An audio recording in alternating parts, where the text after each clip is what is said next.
శ్రీ కొణిదల పవన్ కళ్యాణ్.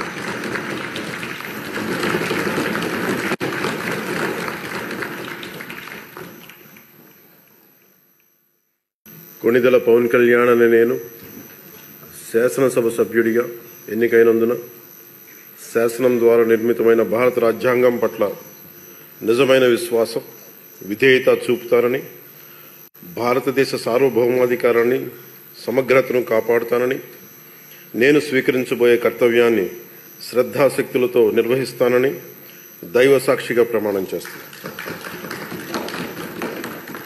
ఆంధ్రప్రదేశ్ శాసనసభ సభ్యుడైన కొణిదల పవన్ కళ్యాణ్ అనే నేను సభా నియమాలకు కట్టుబడి ఉంటానని, వాటిని అనుసరిస్తానని, సభా మర్యాదలను పాటిస్తానని, సాంప్రదాయాలను గౌరవిస్తానని దైవ సాక్షిగా ప్రమాణం చేస్తున్నాను.